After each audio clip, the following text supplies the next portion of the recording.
интервью. Друзья мои, это примерно как если бы в эту комнату невзначай зашел Диего Марадона, Майкл Джордан или королева английская, что-нибудь в этом духе. Группа Sepultura сегодня в студии радио «Зенит» в лице Дерека Грина. Привет, Дерек. Say hello. Привет. И Андреас Кисер в нашей студии. Привет. Hello, tudo bem? Ребят, и я надеюсь, что вы сегодня тоже участвуете в нашей беседе всенепременно. У нас есть WhatsApp 8 921 570 089 и 7. У нас есть группа ВКонтакте «Радио Зенит» 89 и 7. Там есть пост на стене с фотографией команды Sepultura. Можете в комментариях оставлять свои вопросы. Только давайте заранее договоримся, ребят, что-нибудь поразнообразнее, чем всем известные события 96-го года. Проявите фантазию, ну, пожалуйста. И, безусловно, работает наш СМС-портал 5533. Первое слово «Зенит» русскими или латинскими буквами. Меня зовут Алексей Раджабов, Александр Петров помогает с переводом. Вот такая диспозиция. Давайте же начинать, давайте же скорее. Завтра команда Sepultura представляет концерт, юбилейный концерт в нашем городе. Вот отсюда мы, пожалуй, и начнем. Ребят, с чем вы приехали в наш город? Что будет завтра происходить в клубе «Опера»? Что вы привезли? So your show is tomorrow, and what did you bring to St. Petersburg? What you gonna perform in the Opera Club? Yeah, first of all, it's a pleasure to be here talking to you guys. Russia is definitely one of the favorite places in the world for us to play. We've been here so many times. Last time we were here was with Creator more than 2 years ago. And we bring in this time a celebration of 35 years of history of Sepultura. We're doing like a chronological set list, you know, playing one song from every album, from the first one to the last one. Of course, some themes from our last album, Machine Messiah, as well. And it's been great. You know, we just did 3 shows in Ukraine. Tomorrow will be the first show in Russia. And we still have many places to go, including places that we've never been before. You know, like Mongolia, Lebanon, Kazakhstan, Kyrgyzstan. You know, we're very excited to be here after 2 years and a half of Machine Messiah and still playing around the world. You know, it's an amazing feeling. Ну, на самом деле, мы очень рады приезжать в Россию. Наконец, сперва надо сказать, что мы очень рады быть в этой стране. Мы здесь уже бывали, и с Креатором пару лет назад мы приезжали. В этот раз мы будем выдавать 35 лет истории Сепультуры в хронологическом порядке, ну, насколько это возможно, по одной песне с альбома. Ну, конечно, будет еще несколько песен из нашей последней пластинки «Machine Messiah». Мы не так давно дали 3 шоу в Украине. Вот теперь это первое шоу в России. Потом у нас еще большие планы. Мы отправимся и в Монголию, и в Ливан, и в Казахстан, и в другие страны, в которых мы никогда не были. Ну и, конечно же, это огромное удовольствие исследовать новое, ну и, безусловно, выступать в том числе и в России. Ну и сразу же в WhatsApp прилетает вопрос после ваших комплиментов в адрес нашей страны. Какие у вас ассоциации с Россией? Вы прилетели вчера, у нас как раз под ваш прилет пошел снежочек, чтобы встретить бразильских гостей. Кроме снега, какие ассоциации с Россией? What do you associate with Russia apart from the snow? Russia, I think the passion for football, I think. And I think the last World Cup showed, you know, that the Russian people love the sport. We have many Brazilians playing in Russia, you know, football, many great Brazilian players, and you know, good food, beautiful women, nice drinks, all the good stuff. Ну, вы знаете, на самом деле почему-то ассоциируется со страстью к футболу. Прошлый год показал, что русские любят очень эту игру, и мы, как бразильцы, это очень хорошо и очень высоко ценим. У нас многие наши соотечественники, бразильцы, играют в России в футбол, ну, вы знаете, замечательных футболистов. Ну, а так, конечно же, еда, девушки прекрасные, выпивка у вас хорошая, все очень здорово. Мы обязательно еще про футбол пообщаемся, потому что иметь в студии 2 человек, которые живут в Бразилии, и не поговорить про футбол, это, наверное, все-таки преступление. Но пока что продолжим о завтрашнем концерте. Давайте вот о том, что из каждого альбома по одному треку, то есть услышать на одном шоу, скажем, сразу Roots и Ратмахата не получится? Will we be able to listen to the Roots and Ratmahata at the same show? Yes. Говорит по-английски. Please traduce the translation. Да, да. Yes, definitely. It's the song that it's a part of our history, and especially Ratamahata that have the Brazilian rhythm, one of the many Brazilian rhythms that we have in Brazil, that we explore with the percussionist Carlinhos Brown. which is an amazing musician. And it's great to see, regardless in the world where we play, you see people dancing that song. Even though it's a metal show, we have that groove, that stuff that Brazilians really have very naturally. And Derek as well, besides coming from America, he has groove as well. A different type of groove, of course, but he's playing percussion on Hata Mahata, which adds a different taste, for the Brazilian percussion we do. Ну, конечно, нам очень приятно, что эта песня стала уже частью истории. Она обладает таким уникальным бразильским ритмом, вы знаете. И Калинас Браун, который нам помогал ее создавать, он очень хорошо выступил на ударных. Ну и в целом мы во всем мире ее играем. И где бы мы ни выступали с этой песней Ратамахата, то люди танцуют, поддерживают нас. Мы видим, что они заряжаются таким, знаете, бразильским грувом. У Дерека, у него тоже есть особый грув, но, правда, уже не бразильский, свой. Он на ударных и дополняет эту песню очень интересным образом.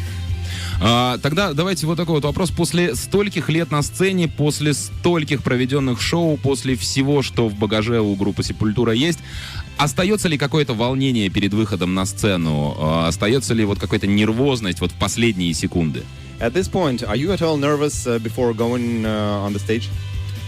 Not really. Actually, it's something... It's very exciting to be able to play on stage. You do a lot of traveling in order to get to certain places all over the world that we do. And for us to be on stage and to play, that's the whole reason why we're here. So for us, it's extremely amazing to be on stage and able to play in front of people. And, it's a feeling of empowerment to be there. You have the crowd with you.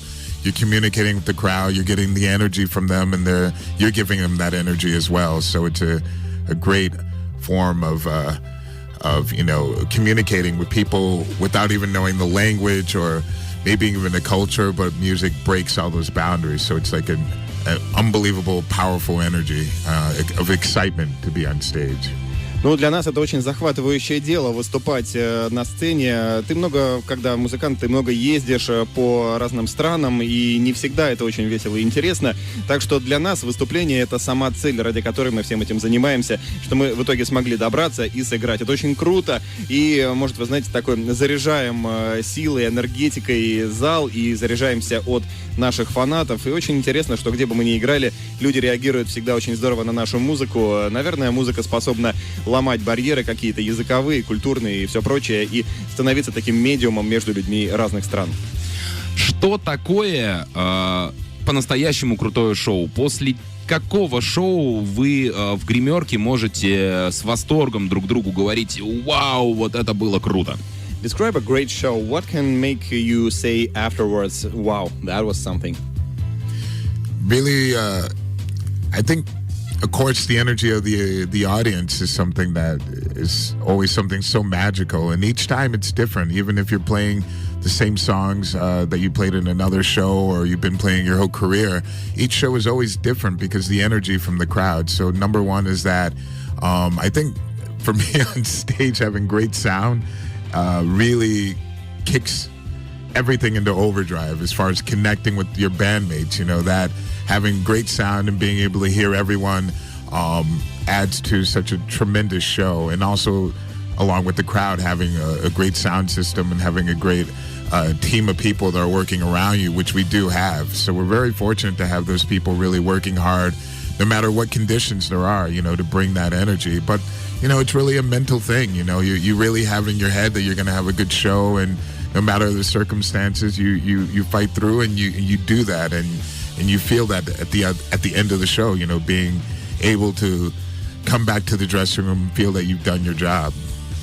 Ну, на самом деле, наверное, самое главное — это определенная энергетика зрительская, и она очень разная всегда, даже если ты выступаешь с одной и той же песней, и, возможно, даже в одном и том же месте, от каждого шоу не знаешь, чего ожидать, но, безусловно, вот эта энергия, которой мы заряжаемся, это самое главное. Хотя, вы знаете, как музыканту мне важнее всего хороший звук, чтобы все было хорошо слышно, чтобы все на сцене слышали друг друга, чтобы зрители хорошо понимали, что мы доносим до них. У нас очень хорошие техники, техники, у нас очень хорошие звукари, они нам очень помогают в любых условиях, в любых ситуациях, мы им очень за это благодарны. Очень многое зависит от твоего настроя на концерт, когда ты отправляешься, ты должен заранее знать, что ты хочешь сегодня сделать, что это будет круто, и оно так и будет. Ну и чтобы тему выступления так призакрыть, концерт у вас только завтра вечером, вы уже в городе. Какие планы на вот все это время, чем планируете заниматься в Санкт-Петербурге? Your show is tomorrow. Are there any plans for today in St. Petersburg? Yes, we are doing an interview on a radio station. У нас интервью на радиостанции. Which I'm very pleased and very thankful for the space you guys are opening here for Sepultura. And we go to enjoy just the great food and drinks of St. Petersburg, and just prepare ourselves for tomorrow. You know, tomorrow we have some time as well in the morning, and I might walk around if it's not too cold, because it's very difficult for us, you know, to face that cold here in Russia. But St. Petersburg is amazing, beautiful city. You know, just go walk around, take some pictures, and enjoy the town. And just like Derek said, we're here to do the show, so we're gonna prepare ourselves mentally and physically to be there and do the best show ever. Мы очень рады быть здесь, и огромное спасибо вам за ту возможность, которую вы открываете для Сепультуры. Ну а так вообще мы пойдем, поедим, выпьем, поготовимся к завтрашнему выступлению. У нас и завтра будет немного времени с утра. Может быть, погуляем, но, конечно, у вас тут прохладно, если удастся с этим справиться, было бы здорово. Петербург очень красивый город, здесь приятно ходить, делать фотографии, наслаждаться видами. Поэтому, ну вот, возможно, мы этим займемся, но, конечно, по большей части будем морально и физически готовиться к выступлению. Ну, а мы сейчас немножечко прервемся на рекламу, выдохнем, переведем дыхание, после чего вернемся в студию и продолжим разговор. Сегодня группа «Sepultura» на радио «Зенит». Вот так вот мы продолжим разговор с коллективом Sepultura. Дерек Грин, Андрес Кисер в нашей студии. Мы поговорили о концерте, который у ребят состоится завтра. Мы по-прежнему принимаем ваши вопросы по всем средствам нашей коммуникации. СМС-портал, WhatsApp и группа ВКонтакте для вас. Кое-что уже прилетело к нам. Обязательно зададим эти вопросы. Пока же, вот раз уж мы послушали композицию коллектива Sepultura, не могу не спросить. Вот так вот по ощущениям, по каким-то внутренним, наверное, по эмоциональному восприятию, Refuse Resist и сегодня самая мощная песня группы или нет? So, Refuse Resist is one of the most powerful songs of the band. Is that true for the band members? I think so, yes. It's a song that we always play live. It's a song that it's connected to the crowd and is an opener of Chaos AD, one of our most popular albums, you know.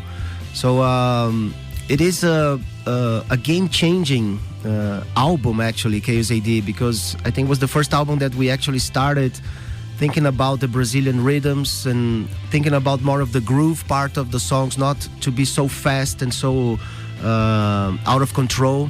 And Refuse Resist really represents that change, you know, with the percussion opening, which we did ourselves together, of course, with Igor, the drummer and percussionist.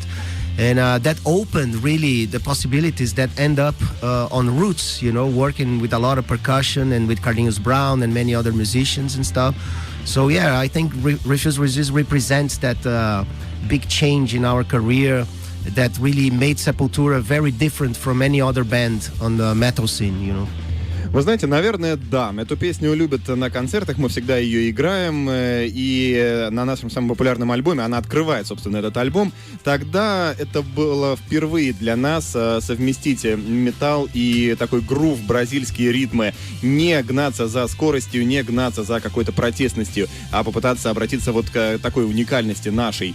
И Refuse Resist показал, что это возможно, и он всем дал понять, что такая смена в группе происходит. Это нам открыло возможности в дальнейшем работать уже над песней Roots Bloody Roots, где тоже было использовано множество ударов. Много музыкантов с нами тогда работало. Так что Refuse Resist, да, это действительно такая определяющая группу песня. Я слышал, вот чтобы не соврать, 1,5 миллиона каверов на эту песню. У вас есть любимый, может быть, не обязательно на Refuse Resist, но в принципе вот какой-то любимый кавер на композицию Sepultura? I've heard of 500,000 covers of Refuse Resist song. Is there a particular one that you like the most, or you do not pay attention to them at all? I did not pay attention, actually. Sorry. I never heard a cover from Refuse Resist. I think I've heard. Yeah, there's some compilations, right? Yeah. But I don't know. I mean, I don't remember now. I know Ratos de Porão did Bioattack's Godzilla, and Trivium did Slave New World. And Crisian, right? Yeah. Crisian did Refuse. I think it's interesting when bands do a cover and it's completely in their own style, not trying to imitate the original. I think when they do it in their own way and create a different sounding song with the same song is something really interesting that sticks out. But there's nothing at the top of my head that I can think of. Ну, в общем, сперва музыканты немножко замялись, после чего начали признаваться, что особенно не знают кавер на свои песни. И дело все в том, что они называли там некоторые, в том числе вот Trivium, Slave New World, но в первую очередь это вызвано тем, что многие музыканты пытаются копировать полностью стиль, а они пытаются играть в своем каком-то ритме, в своем стиле, привносить в песню что-то новое. Так что, ну, вы знаете, вот как-то так что-то особенное я вспомнить даже и не могу, говорил Дерек. Тогда в обратную сторону абсолютно прекрасное, незабываемое исполнение Firestarter, The Prodigy, с целым отрядом перкуссионистов. Это было очень здорово. И вот буквально месяц назад мы самого Firestarter потеряли. Если будут собирать какой-то трибьют, какое-то шоу, посвященное Флинту, подключитесь ли вы? Your memorable performance of Firestarter with a whole squad of percussion players was absolutely stunning. 1 month ago, we lost the Firestarter himself. Will you be able to play on a tribute show if there ever is one? I don't see why not. I mean, it would be great to do that again with Tambor de Bronx. That was the percussionist group that performed the song with us at Rock in Rio. It was incredible. I mean, to be asked to do something like that for a tribute show would be amazing. I mean, it's such an incredible band, such a great energy, very inspirational. So, I mean, if asked and, you know, and the timing and everything is correct, then it would be great. Ну, вы знаете, конечно, будет здорово. Мы бы с удовольствием поработали с теми же ребятами, с которыми мы выступали тогда на Rock in Rio. Prodigy очень крутая группа и энергичная, вдохновляющая. Музыка у них замечательная, поэтому да, почему нет? Если мы говорим о музыке группы Sepultura, было у вас несколько концептуальных альбомов по Данте Алигьери, по Бёрджесу «Заводной апельсин». Вот в этом плане, в этом смысле, какие-то еще идеи остались? Может быть, Гамлет, может быть, Бойцовский клуб, какие-то, ну, любые вот произведения литературы, с которыми бы хотелось вот так же поработать? You had several thematic albums, one on Dante, one on Burgess. Are there any other themes you'd like to play on, like Hamlet, Fight Club, or anything else? It's everything. It's open, you know. Everything is possible. I think the books are a great source of inspiration, you know, because when you read a book, you have your own imagination of the character and the places and the situations. Once you see the movie, you see the director's point of view, you know, which is very, of course, based on what the director thinks about and wanted to express. For Anthony Burgess, for instance, you know, the Clockwork Orange, when you read the book is much more powerful, heavier, violent, and explicit, you know. There are broken bones and eyeballs falling out. It's like very, you know, on the rape scenes, you know, it's very everything. You almost can feel it, you know. And if you see the movie, it's not as explicit. Of course, it's heavy, it's violent, but it's not as explicit, you know. It's like a choice of the director to be more psychological instead of more physical, you know. But we did. Inspired by the book, you know, by Anthony Burgess. There are a lot of Russian as well, you know, Moloko Mesto, which is the first song on the album. We were inspired by that, you know, by this vocabulary that he created, you know, around the characters and the story, you know. So it's very interesting when you close yourself in this world of the book, you know. You forget about reality, you forget about anything else, but our world is the Clockwork Orange, you know. So you get more creative when you are inside those limitations, you know. So it's very inspiring. But we have no plans really to go after another book or a movie. We are working on a new album though for February 2020 release. We are working now on demos and working on lyrics and all the ideas. We have a concept already, which we cannot talk about yet because it's too early. But it's not about any book or anything else. It's just about what we see and experience, the life on the road and traveling in different countries and etc.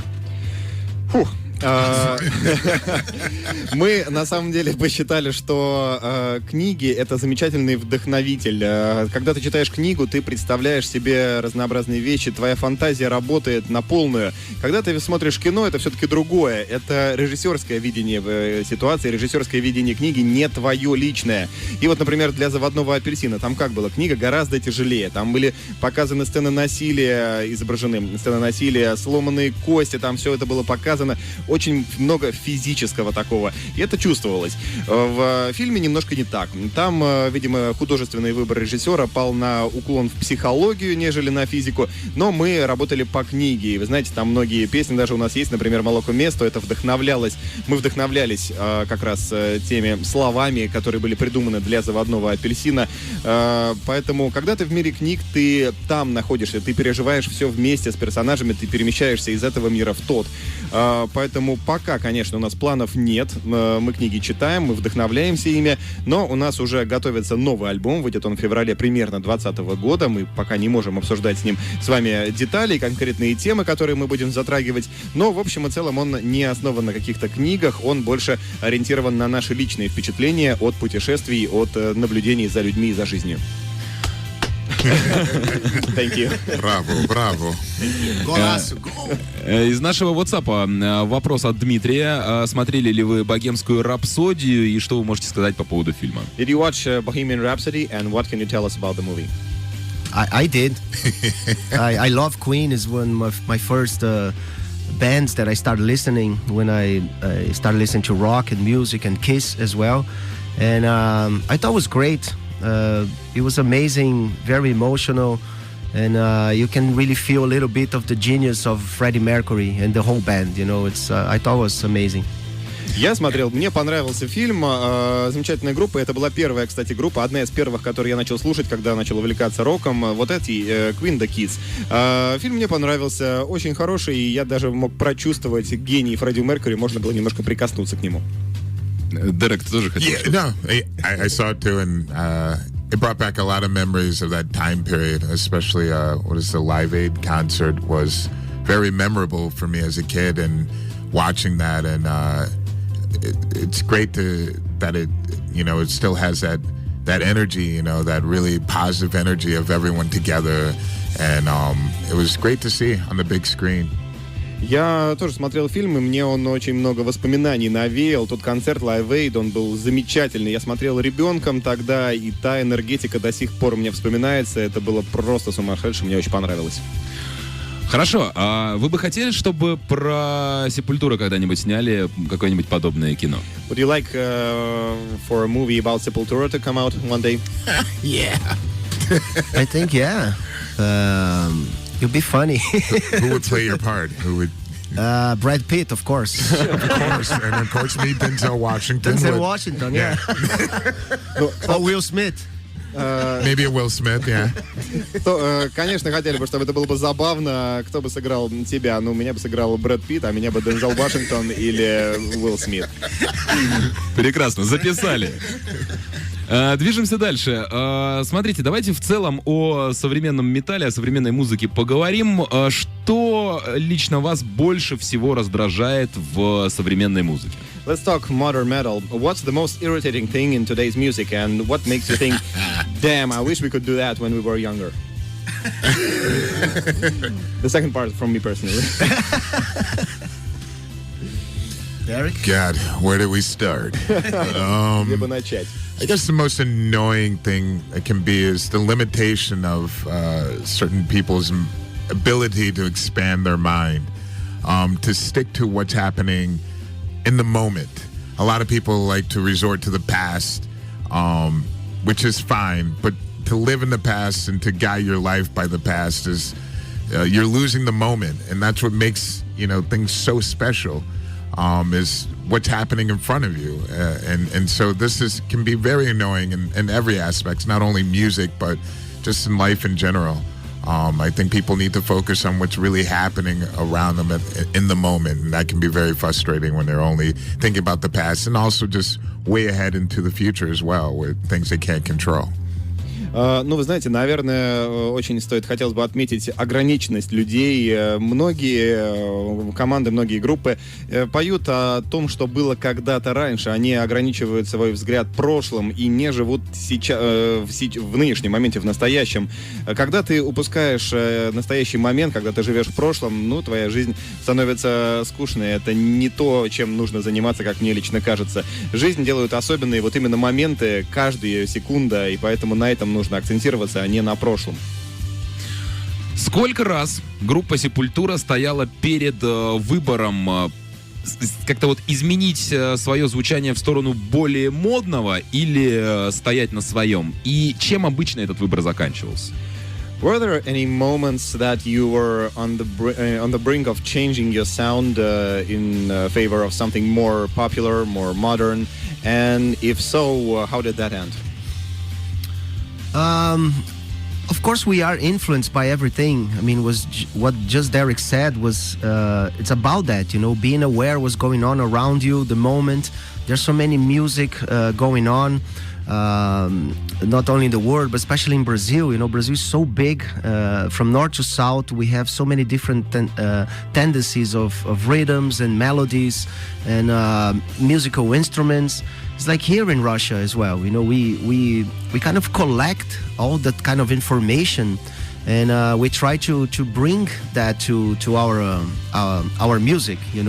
I mean, we did like once 15 shows only in Russia. We went all the way to far away from Vladivostok, even further. It was amazing part. So I guess. When you respect that, you see what's going on. It's great to hear that bands like Slipknot and whatever, Deftones and Limp Bizkit, all that came from that era, talked about roots as an influence, and we have, like I said, in Brazil, we have bands like Claustrophobia or Torture Squad or even Crisium that we mentioned here, Ratos de Porão, which is like more than 30 years on the road, that are still doing stuff, amazing stuff, and showing this new face of Brazilian metal, So, we try to keep aware of what's going on, but at the same time, we like to, to break the rules, to risk. I think art in general is risk. If you don't risk, if you don't go to this unknown territory, you're not doing anything new, So for Sepultura, the privilege of having a new album coming up, of working on a new album, give us this possibility really to express ourselves in different ways and different manners, and it's amazing, It's a great way to express what you feel through music, and connect to people here in Brazil and Canada, whatever we are, it's amazing. Ну, вы знаете, конечно, влияет на нас современное течение. Мы, как уже вот говорили только что, должны оставаться в нынешнем, в настоящем моменте, понимать, что происходит вокруг. Вот, например, Бразилия, она очень большая, и там огромное количество ритмов. С севера на юг проехать очень многое можно застать и услышать. В России похожая история. Мы, когда путешествуем по вашей стране, мы собираем все, что можем, все, что услышим. Однажды дали 15 шоу в России. Добирались даже до Владивостока, и это было очень круто. Когда слышу, как современные группы, такие как Slipknot или Deftones или Limp Bizkit, говорят о том, что Roots была для них определяющей песней, они ей вдохновлялись, нам это очень приятно. Ну и даже современные бразильские группы Claustrophobic, Ratos de Porão, они тоже играют такую музыку, которая показывает лицо современного бразильского металла, и мы очень рады, что так происходит, что мы очень живая музыка. Конечно, когда мы работаем работаем над новым альбомом. Это дает нам возможности по-новому открыть себя для зрителей, для слушателей, открыть какие-то свои переживания, поделиться ими. То есть жизнь идет, и мы стараемся действительно сохранять себя в моменте, а не жить чем-то прошлым. Ну, в этот самый момент мы сейчас включим коммерческую паузу на радио «Зенит» и обязательно вернемся в студию группы «Sepultura» на 89,7. Интервью. Мы продолжаем разговор с группой Sepultura, мы продолжаем выяснять все, что вы хотели бы у них спросить, продолжаем принимать ваши вопросы в группе ВКонтакте, WhatsApp 8 921 570 089,7 и СМС-портал 5533, первое слово «Зенит» русскими или латинскими буквами, все для вас. Денис возвращает нас к началу нашего разговора о том, что в этом туре вы посетите и Киргизию, и Монголию, и другие новые для вас места. Какая мечта у команды Sepultura? Он приводит пример, говорит, Металлика несколько лет назад играла в Антарктиде. Что для вас самая сумасшедшая нереализованная идея? Our listener asks, what kind of dream does Sepultura have? And he goes on to say that Metallica played in Antarctica a few years ago. Do you have any crazy plans that are still not yet realized? I don't know what's possible. No, it'd be great, to do a show at the Red Square. It'd be fine. It'd be awesome, right? We played at Times Square in New York City. Actually, with Tambordo Bronx, that percussive group, which we did a Firestarter, to announce Rock in Rio Las Vegas in 2015. It was an amazing experience, right? Yeah, it was that incredible. Was incredible, man. Right at rush hour. Yeah. And not announcing to anybody. Nobody knew what was going to happen. And we just came on stage and just started playing at peak of rush hour in Times Square. I think something that we would like to work with, it would be like a Sepultura cruise. That's something that Motorhead and Kiss and Megadeth are doing very successfully, And we have great possibilities to do that in Brazil and South America. So that will be something really cool that we can really expand the ideas inside the boat and try to do really interesting stuff with fans and everything. So this is something that, it's more than a dream. It can be real. Ну, на самом деле, мы хотели бы, наверное, сыграть на Красной площади. Было бы довольно круто. Хотя мы играли на Times Square с группой, которой мы уже заработали над Firestarter. Причем это было не просто на Times Square, где-то ночью, там, в огороженном режиме, в закрытом. Нет, мы играли по время часа пик, просто вышли и начали играть на главной площади города Нью-Йорк. На самом деле, возможно, было бы интересно сделать что-то наподобие вот Sepultura Cruise, знаете, поиграть с другими нашими командами, близкими нам, как, например, делают и другие группы, там, та же Megadeth. Это позволит нам расширить возможности, посмотреть на нашу музыку с разных сторон. И, вы знаете, это даже, когда начинают говорить об этом, не мечта, это может быть сделано. Примерно из той же оперы вы в 2008 году были первой иностранной метал-командой, которая играла на Кубе, и тогда после этого Андрес говорил, что этот опыт хотелось бы расширять, и он готов это делать за весьма символические деньги. Получилось ли это, и каким образом? Это может быть Северная Корея или Иран, что это? In 2008, you were one of the first foreign metal bands to play on Cuba. Later, you said that you're ready to play in other exotic places. So what's next? Iran, North Korea? Yeah, why not? I mean, I wish. I mean, if any of those things can happen, there's metal fans all over the world. That's, people that love and enjoy heavy music. They grew up with it, and I know we have fans in Iran. Yeah, sure. Absolutely. And to play the Middle East and, the liberation of people being able to hear this music live is something that's, brought me into enjoying music even more. Falling in love with music was actually being able to see a band play live. There's something about it, like we were saying before, that moment, seeing a show live, being in that moment is something very unique and special. So if we have the opportunity, we're willing to do that. With Cuba, we went there. We didn't get paid. We left equipment there. It was, for the love of wanting to show the people. We didn't get paid, but was agree on it, Yeah, yeah, it was agreed that we weren't going to get paid, and we made it happen. We had to. It was something that was a dream to go there, and it's something it's unforgettable. I think for us and for everybody that's there. So there's still a lot of places to play in the world. I see For example, one artist, Josh Stone, a completely different style of music and genre, but she's doing a world tour playing every country in the world, which is incredible, incredible idea. And if Sepultura can get on that track, then... We've been already in 81 countries, on tour since 1989. So the list still there. There's a lot of places to go. Вы знаете, на самом деле очень приятно осознавать, что любители металла есть по всему миру. Конечно, наверняка у нас есть фанаты и в Иране тоже. На Ближнем Востоке было бы здорово сыграть. И вообще это очень круто, когда ты можешь привнести свою музыку, принести ее всем желающим. Есть что-то особенное в выступлениях вживую, и это то, что меня привело в свое время к музыке. На Кубе же, в свою очередь, мы оставили даже оборудование, нам денег не заплатили, но об этом было сказано заранее. И тем не менее, это была такая вот мечта у нас, это была нереализованная, можно сказать, мечта, и это было незабываемо. Это был крайне удивительный опыт. Огромное количество мест в мире существует, где мы еще не играли. Например, Джош Стоун сейчас проводит мировой тур и играет в каждой стране мира. У нас пока только на счету 81 с 91 года, так что куда расти есть.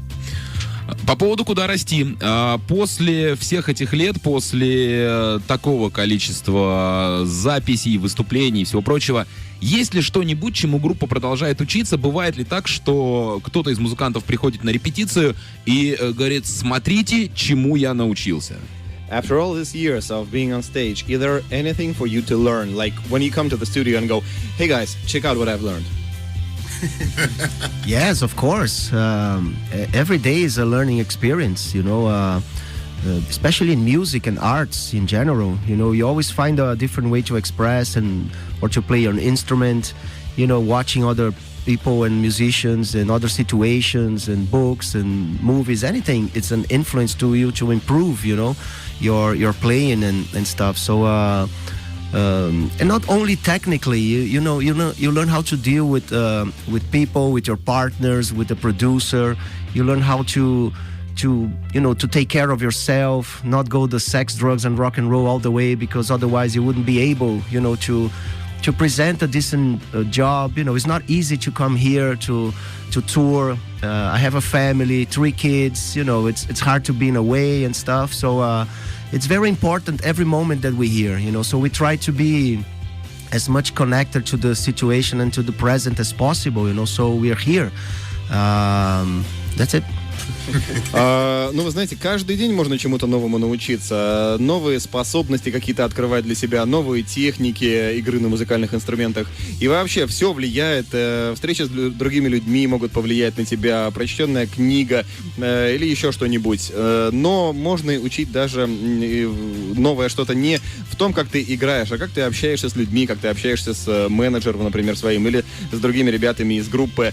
Да и вообще, вот вы знаете, с годами как-то начинаешь уже понимать, как жить вообще, учишься, как жить, не постоянно жить в ритме секс, наркотики и рок-н-ролл, иначе у тебя все довольно быстро закончится, а как существовать в этом мире, вот с учетом того, что ты музыкант. У меня семья, 3 детей, как находиться в отъезде большую часть времени, когда они остаются дома. Так что мы стараемся постоянно чему-то учиться. Ну и чтобы подытожить нашу беседу, потому что разговор с командой Sepultura может длиться вечность, а время эфирное все-таки нет.